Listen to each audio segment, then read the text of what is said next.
নীল টর্চের আলোটা মেঝের ওপর ফেলতেই তার শরীরের রক্ত জল হয়ে গেল। দেখলো সাদা মোজাইকের ওপর একজোড়া মানুষের ভিজে পায়ের টাটকা ছাপ। সেই ছাপগুলো বারান্দার দরজা থেকে শুরু হয়ে সরাসরি নীলের বিছানার একদম ধার পর্যন্ত চলে এসেছে। অথচ ঘরে নীল ছাড়া আর কেউ নেই। ঠিক তখনই পেছনের জানালার কাছে কেউ একজন খুব শান্তভাবে টোকা দিল। ঠক ঠক ঠক। জানালার ওপারে কেউ নেই, অথচ কারোর ভিজে হাতের তেলোর ছাপ স্পষ্ট ফুটে উঠেছে, যেন অদৃশ্য কেউ বাইরে থেকে জানালাটা খোলার চেষ্টা করছে। দাদুর পুরনো বাগান বাড়িতে নীল কি জানতো এক শব্দহীন ছায়া তার জীবনের শেষ রাত লিখতে চলেছে? কি সেই রহস্য জানতে হলে শুনতে থাকুন স্বপ্নটার সত্যির আজকের হাড়হিম করা অডিও সিনেমা।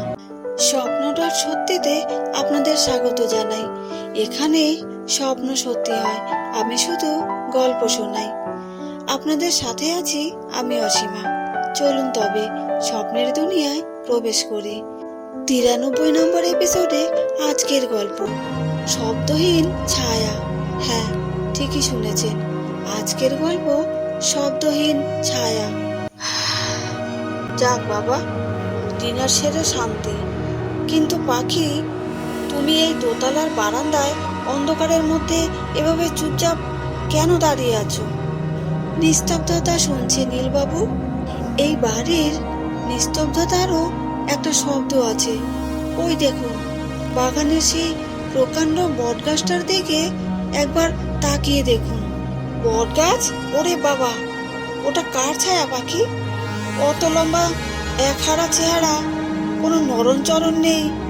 কিন্তু পাখি, বাইরে তো একদম হাওয়া নেই, অথচ ওই ছায়াটা লম্বা চুলগুলো এমনভাবে উঠছে কেন, যেন কেউ হাত দিয়ে নাড়িয়ে দিচ্ছে।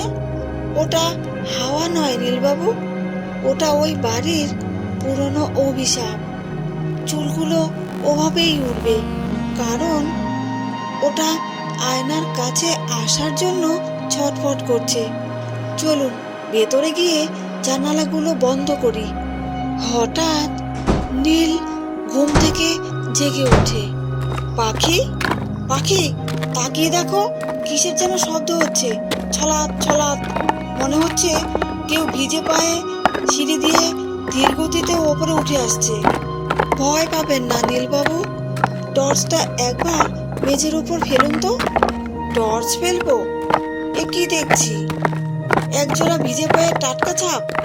ছাপগুলো সরাসরি আমার বিছানার ধার পর্যন্ত চলে এসেছে। পাখি, ঘরে আমরা দুজন ছাড়া তো কেউ নেই, তবে এই পায়ের ছাপ কোত্থেকে এলো? নীলবাবু, জানালার দিকে তাকান, দেখুন কেউ যেন জানালায় টোকা দিচ্ছে। ওই দেখুন, ভিজে হাতের তেলোর ছাপ স্পষ্ট ফুটে উঠেছে। হ্যাঁ, কিন্তু ওপারে তো কেউ নেই। কে বাইরে থেকে জানালা খোলার চেষ্টা করছে? পাখি, আমি আর এক মুহূর্ত এখানে থাকবো না, চলো নিচে পালাই। পাখি, সিঁড়ির প্রতিটি ধাপে দিঘির কালো জল থই থই করছে কেন? লিভিং রুমের ওই পুরনো গ্রাম্যফোনটা, এ কি, ওটা কিসের শব্দ? যেন মানুষের হাড় ভাঙার মর্মর শব্দ হচ্ছে। পালাবেন কোথায় নীলবাবু? এই দেয়ালটা দেখুন, এটা আর শক্ত নেই, এটা কাঁপছে। পাখি, দেয়ালটা আমাকে কেন টেনে ধরেছে?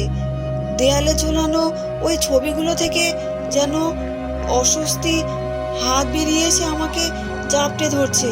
পাখি, বাঁচাও। আমি আর আপনাকে বাঁচাতে পারবো না নীলবাবু। আমি তো বলেছিলাম, রাত বাড়লে এই দেয়ালগুলো কথা বলতে শুরু করে। এইখানে যে একবার আসে, সে এই বাড়ির গোপন বন্দি হয়ে যায়। এই ভিজে দেয়ালই হবে তোর শেষ পরিচয়। তুই আর কোনোদিন বাইরের জগৎ দেখবি না। পরদিন সকালে নীলের বন্ধুরা এসে দেখলো বাড়িটা কাদা আর দিঘির জলে মাখামাখি।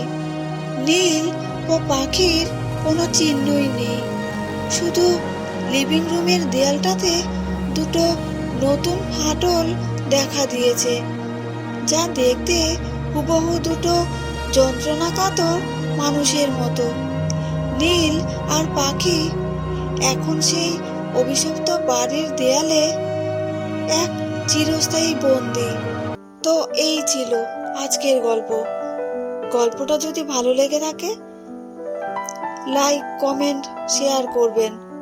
আপনি যদি এই চ্যানেলে নতুন হয়ে থাকেন তাহলে স্বপ্নটার সত্যি চ্যানেলটা সাবস্ক্রাইব করে পাশে থাকবেন।